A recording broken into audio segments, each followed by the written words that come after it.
రెండో ఎపిసోడు. ఈ ఎపిసోడ్కి కూడా ఎక్కువ లైకులే ఇవ్వండే మరి. నా వల్ల కాదు ఈ వెధవేషాలన్నీ భరించడం. సాటి వాళ్ళందరిలాగే సాధారణంగా బ్రతకలేవు. రోజు పట్టుచీరలే, వారానికో సినిమా. ఏం ఎస్టేట్లు ఉన్నాయని మనకి అంతంత వేషాలు వేయడానికి? మనకి తోడు అల్లుడు సన్యాసిగాడు కూడా ఈ ఇంట్లోనేనా? అసలు సుందర్ని దాని అత్తారింటికి ఎందుకు పంపవు?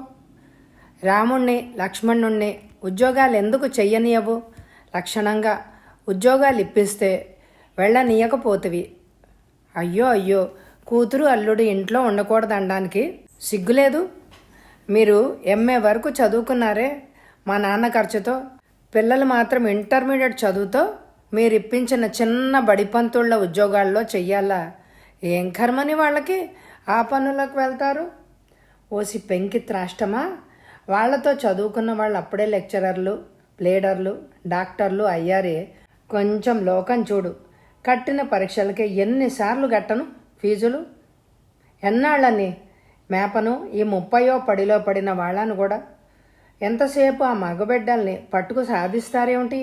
మీ గారాల కూర్చి మాత్రం ఫెయిల్ అవ్వడం లేదు పరీక్షలు.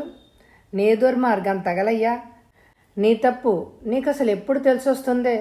ఎప్పుడు ఫస్ట్ మార్కులు వచ్చే పిల్లని చాకరీలో పెట్టి చదువుకొనిచ్చావే కాదు. ఇప్పుడైనా దాన్ని పట్టున 10 రోజులు చదువుకొని నిమిషాల మీద ఫస్ట్లో పాస్ అవుతుంది, ఉద్యోగం చేసి ఉద్ధరిస్తుంది. నా తల్లి కల్పకానికి మరొకరికి పోలిక? ఒంటికి కారం రాసినట్టే అయింది రత్నంబకు. అవునవును, అది తల్లి కదూ, కన్న తల్లి. అది ఎంత తేడల్లే ఎదిగినా కనిపించదు. అది ఇంట్లో పని చేస్తేనే అరిగిపోతుంది. లక్షణమైన మగబిడ్డల్ని మాత్రం ఆడిపోసుకుంటున్నారా? ఇక చాలు కానీ, ఒకదాని చేత పరీక్షలు కట్టించలేదు కానీ ఇక పెళ్లి సంబంధం చూడండి, ఏదో ఒకటి. లక్ష్మి, కుసుమ దాంతో సరిగ్గా కనిపిస్తున్నారు. చూసిన వాళ్ళకి 3 కవల పిల్లలు అనిపిస్తున్నారు. వస్తూనే ఉన్నాయిగా సంబంధాలు. నేనేం చేయను? నా 2 ఎకరాలు పెద్ద పిల్లకిచ్చి పెళ్లి చేసేసాను. మరి ఇంట్లో ముందు పెళ్ళి అంటూ బోలెడంత బంగారం, వెండి కూడా 2 ఎకరాలు నేను ఇవ్వమంటే ఇవ్వవు. పెళ్ళెలా అవుతుంది? ఇవ్వనంటే ఇవ్వను. కన్నందుకు ఎలా చేసుకుంటారో చేసుకోండి. దీనికైనా ఎంత ఇచ్చినా అవుతుందనే నేను అనుకోను. ఎందుకంటే లక్ష్మి కళలోళ్ళకించే పిల్లని అలా ఆడిపోసుకుంటున్నావు. నేనేం ఆడిపోసుకుంటున్నాను? లోకులే అంటున్నారుగా. ఎవరు వచ్చినా ఆ తర్వాత పిల్లలిద్దరినీ అడుగుతున్నారే కానీ ఈ కోతి ముఖాన్ని వద్దంటున్నారు. దీని అడ్డు విరగడైతే మిగిలిన పిల్లలకి పోటాపోటీగా మహారాజుల సంబంధాలు వస్తాయి. మగపిల్లలకి లక్షలు కుమ్మరించే సంబంధాలు వస్తాయి. చిచి, అసలు నువ్వు కన్న తల్లివా? దాని పాలిట మహమ్మారివి. పోన్లే, అప్పు చేద్దామంటే ఇంటిని తాకట్టు పెట్టాలి. నువ్వు నీ కొడుకులు ప్రామిసరీ నోట్ల మీద సంతకాలు పెట్టనివ్వడం లేదు. నువ్వు ఎలా వస్తుంది అప్పు? అదే సమయంలో బయట నుంచి వచ్చిన రామారావు, లక్ష్మణరావు తామంతా తామే ఆ ప్రసంగంలోకి వచ్చారు. రాను రాను వాళ్ళిద్దరికి తండ్రిపై గౌరవం సన్నగిల్లింది. భయభక్తులు అసలే లేవు. తమ తిరుగుళ్లకు, తమ షౌకులకు రహస్యంగా తండ్రికి తెలియకుండా డబ్బులిచ్చే అమ్మ ప్రస్తుతానికి వారి పాలిట దేవత. అమ్మమ్మ సలహాలు వేదవాక్కులు. ఏరా, పెద్ద జమీందారు బిడ్డల్లాగా వేషాలు వేసుకుని ఎక్కడెక్కడ తిరిగి వస్తున్నారు? సిగ్గులేదా? తండ్రి మాటలు ఇంకా పూర్తి కాకుండానే పెద్దవాడు తారా పదానికి ఎగిరాడు. మాకు నీతులు చెప్పే ముందు మీ ప్రవర్తనను పరీక్షించుకోండి. మీరు మీ స్నేహితుడు వెంకట్రాజును చూసి 50,000 ఎక్కడైనా ఇప్పించమని అడిగారట కదా. మీకేమైనా అసలు ఒళ్ళు తెలుస్తోందా? ఓరి అప్రాచ్య బెదవల్లారా, ఒళ్ళు తెలియడమేంట్రా? నేనేమన్నా జూదమాడడానికి అడిగానా? జల్సా కోసం అడిగానా? ఆడపిల్లలకు పెళ్లి జరిపించాలని అడిగాను. అదంతా మాకు అనవసరం. మేమిద్దరము మేజర్లైన మగపిల్లలమే. మా ఇష్టాలు సంతకాలు ఉంటేనే అప్పు పుట్టగలదని వెంకట్రాజు చెప్పమన్నాడు. మేము సంతకాలు చెయ్యబోవడమే లేదు. ఇదెవరు చెప్పమన్నారు? వెంకట్రాజా? ఇంకెవరైనా? అతనే చెప్పాడు. మమ్మల్ని అడుక్కు తినేలాగా చెయ్యాలనా మీ ఉద్దేశం? అన్నాడు. పాపారావు నిస్త్రాణగా కూర్చున్నాడు. తన బిడ్డలకి దుర్బోధలు చేస్తున్నాడు వెంకట్రాజు. రత్నాంబ అగ్ని శిఖలాగే అయింది. వెంకట్రాజు ఏంటి, ఎవరైనా అంతే అంటారు. ఉన్నది తాకట్టు పెట్టుకోవడం ఒక గొప్పేనా? సంపాదించాలి. అంతగా చేతగాకుంటే దాని పెళ్ళి అటుంచి ముందు ఈ మగపిల్లల పెళ్ళిళ్ళు చేసేద్దాం, లక్ష్మి పెళ్ళి చేసేద్దాం. మతి లేనట్టు చూడసాగాడు పాపారావు భార్య మాటలు విని. అవును, వెంకట్రావు గారు తమ మూడో అమ్మాయిని, తమ తమ్ముడి రెండో అమ్మాయిని మన రాముడికే చేస్తామని, వాళ్ళ తోడల్లుడి కొడుక్కి మన లక్ష్మిని చేసుకుంటామని అడుగుతున్నారు. మొన్న పేరంటంలో వెంకట్రాజు గారి భార్య, వెంకట్రాజు గారి తల్లి ఒకటే చెప్పుకొచ్చారు. పాపం వాళ్ళకెంత ప్రేముందో మన మీద.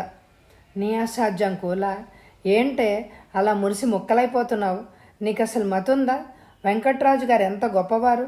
అంతటి కుటుంబంతో మన పిల్లలు ముగ్గురు పడడం అంటే మాటలా? లక్ష్మిని ఆ మధ్య కాలేజీకి వెళ్తుండగా చూశాట. మీ అమ్మాయి అందమే చాలు. మీ అమ్మాయి మా కోడలవుతుంది, మా అమ్మాయి మీ కోడలవుతుంది. ఇంకా వేరే పెట్టుపోతలు అవసరం లేదు. మా తమ్ముడి చేత కూడా మీ లక్ష్మణుడికి బాగా కట్నం ఇప్పిస్తాను. ఇక వాళ్ళ చదువులు ఉద్యోగాలు మేమే చూసుకుంటాం అన్నారు. మన అదృష్టం కదుటండి. అప్పటికి పాపారావు హఠాత్తుగా కలిగిన అగాధం నుంచి తేరుకుని ఒక్కసారిగా శివమెత్తినట్టే లేచాడు.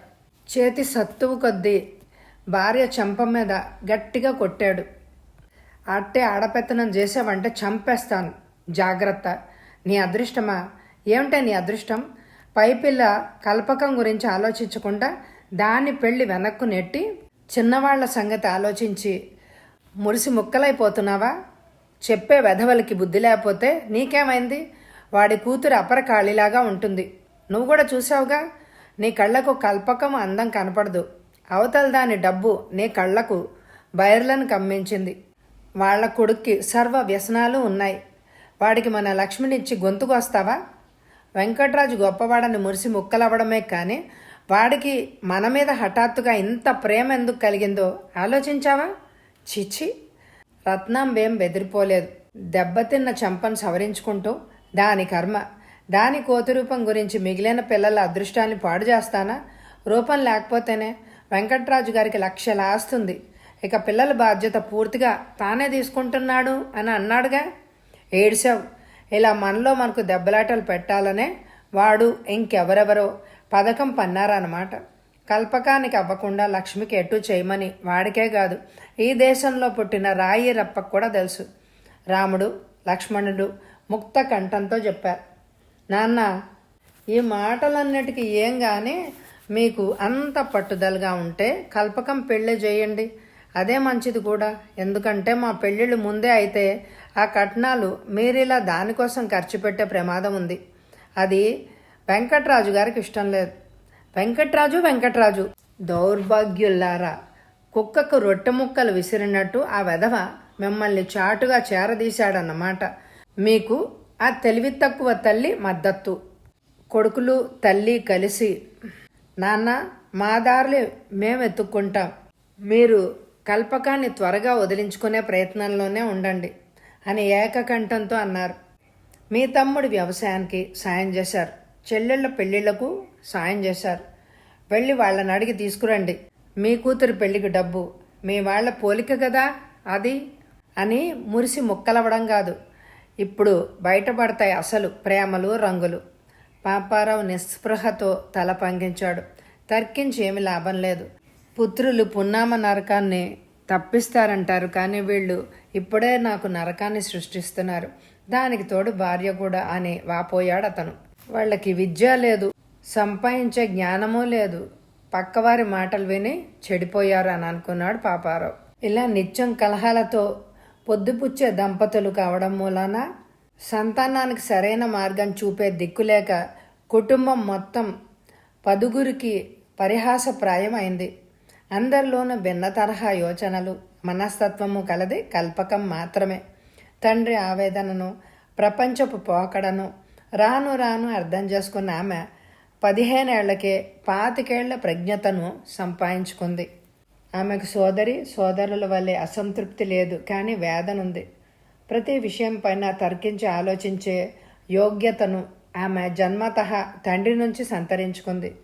చిన్న వయసులో లాగా ఇప్పుడు ఎవ్వరినీ ప్రశ్నించి కోరి కోపతాపాలకు గురి కాదు. తన అభిప్రాయాలను బోధించి చీత్కారాలను పొందదు. ఇంట బయట అందరినీ గమనించి ఎంతో విజ్ఞత పొందింది. ఇంటి పని ఓపిక ఉన్నంత వరకు చేసి తీరికైన కొద్ది సమయంలోనే తనకు అందుబాటులో ఉన్న తండ్రి చదువుతునే గ్రంథాలను చదువుతుంది. తండ్రి రిటైర్ అయి రాబడి తగ్గిందన్న వంకన కల్పకం చదువు ఆగిపోయింది. మగపిల్లలకు చదువు అనవసరమని భావించే తల్లి వారిని మాత్రం ఎంత ఖర్చయినా చదివిస్తోంది. తండ్రి తప్పనిసరిగా ట్యూషన్స్ చెప్పుకొని సంపాదిస్తున్నాడు. ఆ తండ్రికి ఏ మాత్రం తాను సహాయం చేయాలని, ఆయన భారం తగ్గించాలని జ్ఞానం వచ్చిన దగ్గర నుంచి తపన చెందుతూనే ఉన్నా ఇటీవల వయోజ్ఞానాధికమైన ఆ తపన కూడా కల్పకంలో అధికం కాసాగింది.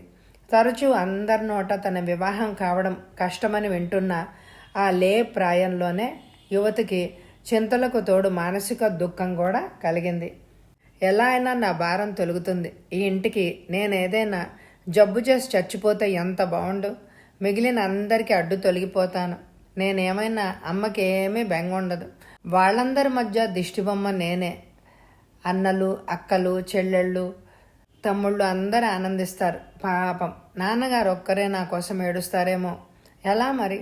ఈ రకపు భావనలు కల్పకంలో రాను రాను చలాకీని తగ్గింపజేసి ఆమెను గ్రంథ పఠనానికి మూగితనానికి అంకితం చేశాయి.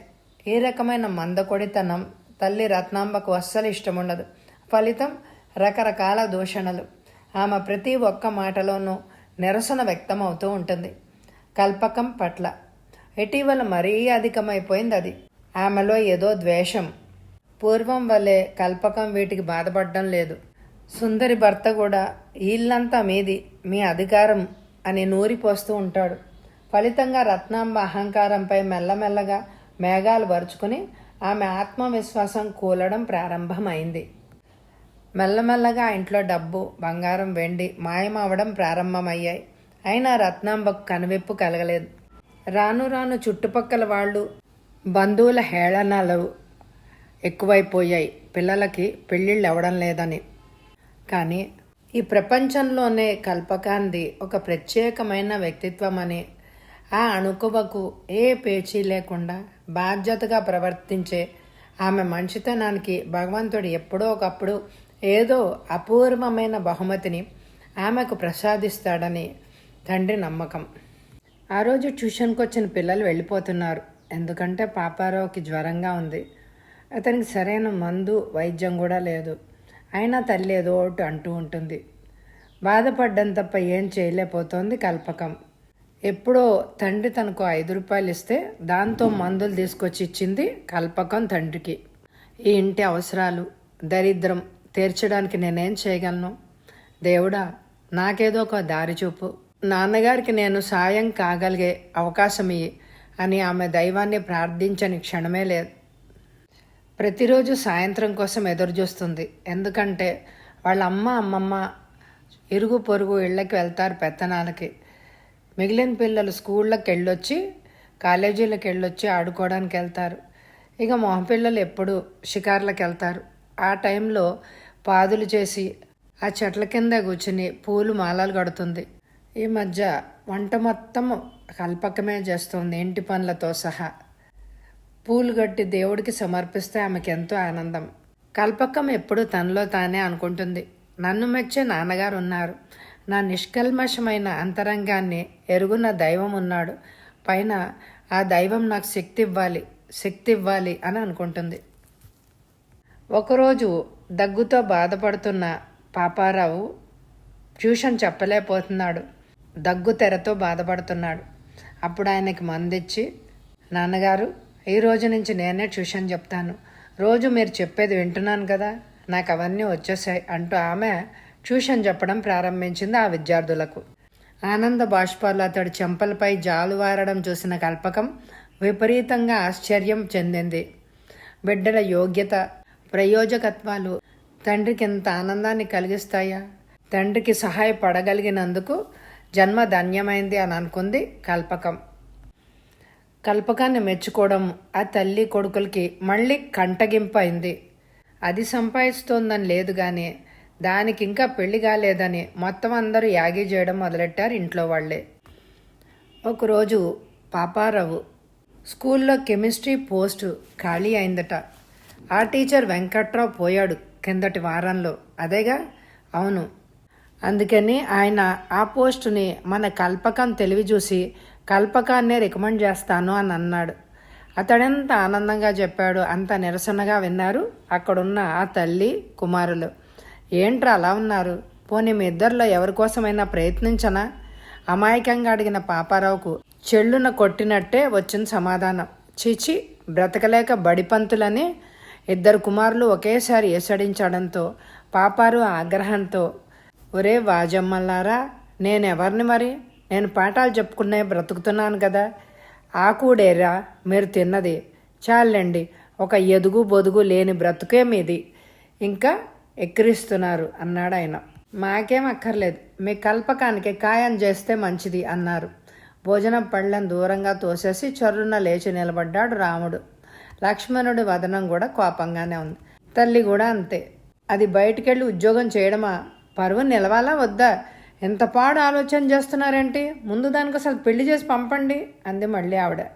ఇప్పటికే బొగ్గు రూపం, ఇంకా అది ఉద్యోగం చేస్తే ఎహదానికి పెళ్ళైనట్టే. ఈ శని విరగడం చేయడానికి చూడండి. మీ చెల్లి ట్యూషన్స్ చెప్పి బాగానే సంపాదిస్తోందటగా, మీకు చిన్నతనం కాదా అని వెంకట్రాజు గారు మొన్ననే నన్ను అడిగారు. ఊరికే అంటున్నానని మేము నమ్మడం లేదు. ఇప్పుడు అమ్మ చెప్పింది నిజమే. తొందరగా మీరు పెళ్లి చేస్తే మంచిది అన్నారు కొడుకులు. కల్పకం కూడా, వద్దులేండి నాన్న, ఎంతమందిని బాధపెట్టి నేను ఉద్యోగం ఎందుకు చేయడం, ఇంట్లోనే ట్యూషన్స్ చెప్పుకుంటాను అంది ఆమె. ఇంకేమీ చేయలేక ఊరుకున్నాడు పాపారావు. పిల్లలందరూ వచ్చారు. కొంతమంది జీతాలు తెచ్చిచ్చారు. అది తీసుకొచ్చి తల్లికిచ్చింది. ఆవిడ ఎన్ని మాటలన్నా ఆ డబ్బు చూడగానే ఆనందంతో తీసేసుకుంది. ఎంతలో కొడుకొచ్చి డబ్బు అడిగితే ఇచ్చింది రత్నాంబ. అమ్మా, నేను ఉద్యోగం చేసి డబ్బు సంపాదిస్తే తలవంపులన్నారు, మరి ఆ డబ్బు ఎలా ముట్టుకుంటున్నారే అంది కల్పకం. 4 డబ్బులు రాగానే గొప్పదానివి అయిపోయావు అని అనుకోకు. ఇప్పుడిప్పుడు అలా నోరెత్తావంటే ఇంట్లో నీ అంతు చూస్తా. వాళ్ళు మగబిడ్డలు, వాళ్ళ ఖర్చులుంటాయి. వాళ్ళు నా దగ్గర తీసుకున్నారు, నీ దగ్గర కాదుగా. నోరు మూసుకొని పడుండు అంది తల్లి. తను ఈ కుటుంబానికి సహాయకారిగా ఉంటున్నాను అని అనుకుంది. కానీ ఆమె సంపాదన మొదలెట్టాక ఆ ఇంట్లో ఇంకా శత్రుత్వం పెరిగిపోయింది ఆమెతో అందరికీ. ఇంట్లో ట్యూషన్ చెప్పుకునే స్థలం లేక చెట్ల కింద కూర్చోబెట్టి చెప్తోంది కల్పకం. అయితే విద్యార్థులు వాళ్ళమ్మ వాళ్ళతో చెప్తే, అలా ట్యూషన్ చెప్తే మేము పంపమంటున్నారు టీచర్ అని చెప్పింది. ఏం చెయ్యాలో తెలియక రేపటి నుంచి గది ఏర్పాటు చేస్తానమ్మా అని చెప్పి ఆ పూటగా వాళ్ళని పంపించేసింది కల్పకం. తల్లి దగ్గరకు వచ్చి తలనొప్పిగా ఉంది కాఫీ అడిగింది. లేదు, కాఫీ పొడి పాలు అయిపోయాయి, ఉన్నవేవో పిల్లలకి ఇచ్చాను. అమ్మా, నేను కూడా నీ పిల్లనే, నాకు ఇవ్వాలని తెలియదా? సరుకులు లేవు. సరుకుల కొట్లు అప్పు రాయించి తల్లిచ్చిన 300 ఖర్చు పెట్టి జల్సాగా తిరుగుతున్నాడు, రౌడీ వేషాలు వేస్తున్నాడు చిన్న కొడుకు లక్ష్మణ్ అని చెప్పింది లక్ష్మి. దాన్ని సమర్థించింది. కానీ లక్ష్మి కూడా, అమ్మ, మా లెక్చరర్స్ కూడా చెప్పారు, మీ ఇంట్లో ఆడపిల్లలు ఇంత బాగా చదువుతారు కదా, మగాళ్ళు అలా చదువు సంజా లేకుండా అల్లర్లుగా తిరుగుతారేంటి అని అన్నారు. రత్నమ్మ నుదురు కొట్టుకుంది. అదేగా మరి, అదే నా కర్మ. పెళ్ళిళ్ళు కావలసిన ఆడాళ్ళేమో గుర్రాల్లాగా ఎదిగి ఇంటపడి ఉన్నారు, ఏకు మేకులాగా అయ్యారు నా ప్రాణానికి, నన్నే ఎదురుస్తున్నారు అంది రత్నాంబ. ఇంతలో చిన్న తమ్ముడు వచ్చి కాఫీ గ్లాస్ తీసుకొచ్చి, అక్క కాఫీ తాగక్క, అమ్మ నాకు మళ్ళీ ఇస్తుందిలే. ఆమె వెనకే కూర్చునున్న రత్నాంబ వెంటనే వాడి వీపు చెళ్ళు అనిపించింది. అప్రయత్నంగా కల్పకం కళ్ళల్లో నీళ్లు గిర్రుమని తిరిగాయి. ఏడవకు బాబు, నువ్వే తాగు, నాకొద్దు అని వాడి తల నిమిరి బయటికి వెళ్ళిపోయింది. మధ్యగదిలో నిలబడి కళ్ళు బాగా శుభ్రంగా తుడుచుకొని మళ్ళీ తన ట్యూషన్ పనిలో తాను మునిగిపోయింది కల్పకం. ఇంతలో ట్యూషన్ పిల్లలు ఒక కంప్లైంట్ చెప్పారు. మేడం, మీ అన్నయ్య వీధి చివర ఉండి మమ్మల్ని బెదిరిస్తున్నాడు, మమ్మల్ని సినిమాలకి రమ్మని మా చేయి పట్టుకోవాలని ప్రయత్నిస్తున్నారు, ఇంట్లో కానీ మీకు కానీ చెప్పొద్దంటున్నారు. సరేలేండి, మీరు వెళ్ళండి, ఇలా జరగకుండా నేను చూసుకుంటాను అంది కల్పకం. ఇంతలో ఒక పిల్లవాళ్ల పని మనిషి వచ్చింది. అమ్మా అంటూ ఫ్లాస్క్లోంచి కొంచెం కాఫీ తీసుకొచ్చి ఆమెకి ఇచ్చింది. తీసుకోండి అమ్మా, మీకోసమేమో అమ్మగారు ఇచ్చిరమ్మన్నారు అంది. మధ్యాహ్నం కాఫీ కోసం జరిగిన రగడ పాపం ఆ అమ్మాయి విని వాళ్ళ అమ్మతో చెప్పుంటుంది. అందుకే ఆవిడ ఇలా పంపించింది అనుకుంది కల్పకం. శాంత, మిమ్మల్ని మా ఇంటికి తీసుకురమ్మన్నారండి. మా ఇల్లు ఈ వీధి అవతలే, పెద్ద దూరం కూడా కాదు. రండి టీచర్, రండి. సరే ఉండు, నాన్నగారికి చెప్పొస్తాను. లోపల అప్పుడే నిద్ర లేచాడు పాపారావు. కల్పకం మాటలు విని అతడు ఆశ్చర్యం వెలుబుచ్చాడు. వాళ్ళు చాలా గొప్పవాళ్ళమ్మా, ఈ మధ్య వచ్చారట. ఎక్కడి నుండో, ఉద్యోగం రిటైర్ అయ్యి. ఎందుకు గబిరంబి ఉంటారబ్బా? తలగోకుంటూ ఆలోచించసాగారు. ఆ మంతనాలేంటో అజ కనుక్కోవడానికి వచ్చిన రత్నాంబ మూతి 3 వంకర్లు తిప్పింది. ఏముందు, ఎవరికో పాఠాలు చెప్పమని కావచ్చు. ఇక ముష్టిదాని వల్లే కొంప కూడా తిరగడం మొదలు పెడతావన్నమాట. అదెవరితో మహారాణిలాగా ఇంట్లో కూర్చుని కబురంపితే నువ్వు వెళ్తావా? అక్కర్లేదు, అవసరమైతే వాళ్ళనే రమ్మను ట్యూషన్కి ఇక్కడికి. తల్లి మాటలు పట్టించుకోవడం మానేసింది కల్పకం. ట్యూషన్ పిల్లలు జాగ్రత్తగా చెప్పి పంపేయండి నాన్న, వాటికి నేను వెళ్తున్నాను. ఇప్పుడు నా స్టూడెంట్స్ కూడా 5-6 వస్తారు, మీరే చెప్పండి. అలాగే అమ్మా, వెళ్ళిరా. తన శాసన ధిక్కారాన్ని సహించలేకపోయింది రత్నాంబ. ఈ చేస్తూనే ఘనకార్యం చాలక వీధుల వెంట ఇళ్ల వెంట కూడా వెళ్ళి ట్యూషన్లు చెప్పాలా పెళ్ళీడికొచ్చిన పిల్ల? ఆ మాటలు వినదలుచుకోలేదు కల్పకం. బయటికి నడిచింది. పెళ్ళీడికొచ్చిందని అస్తమాను ఆ పిల్ల మొహం మీదే ఎందుకే? అది సంపాదించిన డబ్బు కూడా దానికి ఉంచలేని అసమర్థులం అనే తండ్రి మాటలు వినిపించాయి. వరండాలోకి వెళ్తున్న కల్పకానికి నిర్లిప్తమైన నవ్వు నిలిచింది ఆమె పెదవులపైన. శాంత, మీ అమ్మగారు ఎలా ఉంటారు అని అడిగింది మల్లె మొగ్గలు కోస్తూ. శాంత వింతగా చూసింది. ఇదేం ప్రశ్న అన్నట్టు చూసింది కొంతసేపు. మా అమ్మగారు చాలా అందంగా చక్కగా ఉంటారు, చాలా మంచివారు అంటారు అందరూ. మమ్మల్ని ఎప్పుడు అసలు ఏమనరు. అలాగా, మీ నాన్నగారికి ఏంటి ఉద్యోగం? ఎక్కడి నుండి ట్రాన్స్ఫర్ అయ్యి వచ్చారు మీరు? పద, నడుస్తూ మాట్లాడుకుందాం. మేము కలకత్తా నుంచి వచ్చాం టీచర్. వీధి మలుపు తిరగగానే పక్క వీధిలోని 2వ మేడ చూపుతూ. అదిగో టీచర్, అదే మా ఇల్లు అంది శాంత ఉత్సాహంగా. కల్పకం ఆలోచిస్తూ నడుస్తోంది. అది ధనవంతులు ఉండే వీధి. ఆ మేడ ఎవరిదో చాలా గొప్పవారిదని, స్వంతదారులు ఎక్కడో ఉన్నారని అనుకునేవారు. మరి వాళ్ళెవరో? రామ్మారా ఆప్యాయంగా ఆహ్వానించింది ఒక నడి వయస్కురాలు. వీరి కోసం ఎదురు చూస్తున్నట్లు హాల్లో కూర్చునుంది. అమ్మా, టీచర్ గారు చూసావా? మరి రమ్మనగానే వచ్చేశారు అంది గారాబంగా శాంత. ఆవిడ నిండుగా నవ్వింది. శాంత, నువ్వు వెళ్ళి వంట ఆవిడ ఏం చేస్తోందో చూడు. మీ టీచర్ గారికి తర్వాత కాఫీ పలహారాలు పంపించమ్మా. శాంత వెళ్ళిపోయింది. కల్పకంకు ఆశ్చర్యంగా ఉంది లోపల. ఓ, వీరు ఐశ్వర్యవంతులని చెప్పక చెప్తున్నట్లు ఆ గది వైభవాన్ని పరిశీలిస్తూ చూస్తున్న ఆ గృహిణి సంబోధన విని ఇటు చూసింది. మా శాంతికి ఎప్పుడు మీ కబుర్లే, మా టీచర్ అంటూ ఎప్పుడు మీ దగ్గరికే రావాలని అనుకుంటుంది. అందుకే నాకు మిమ్మల్ని చూడాలని అనిపించింది.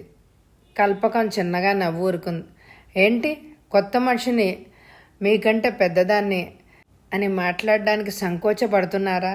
అదేం కాదు. స్నేహాన్ని చేయవలసింది వయోపరిమితి, అంతస్తుల తారతమ్యము అనవసరం.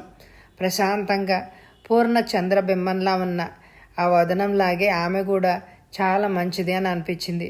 ఏంటి ఆలోచిస్తున్నారు? చేతిలో పొట్లా ఏంటి? ఎక్కడికైనా వెళ్ళే పని మీద ఉన్నారా? ఓ అనుకుంటూ తన పరధ్యానానికి తనే నవ్వుకుని, ఇవి మల్లె మొగ్గలండి, మా ఇంట్లో పూసాయి, మీకు ఇద్దామని తెచ్చాను అంటూ ఇచ్చింది. ఆమె వదనం ఒక్కసారి చిన్నపోయి తేరుకుంది. ఆమె అక్కడ టేబుల్ మీద ఉన్న ఒక పటానికి ఆమె ఇచ్చిన మల్లెదండను వేసింది. వారు మా వారమ్మ, ఆయన పోయిన తర్వాతే మేము ఇక్కడికి వచ్చేసాం అంటున్న ఆవిడ కంఠంలో బరువు, వదనంలో భారం ప్రస్ఫుటించాయి. కల్పకం మనసు కూడా కలవరపడింది. అయ్యో, మీ నాన్నగారు ఏం చేస్తారా అని అడిగితే సమాధానం చెప్పలే శాంత, ఎందుకే కాబోలు అన్నది నొచ్చుకుంటూ, క్షమార్పణలు కోరుతూ. మీకేం తెలుసు మరి, అడగడం పరిపాటే కదా, మా కర్మలేండి. అంతలోనే ఆమె, రండి మా ఇల్లు చూద్దురు గాని, మీరు బిఏనా ఎంఏనా అని అడిగింది.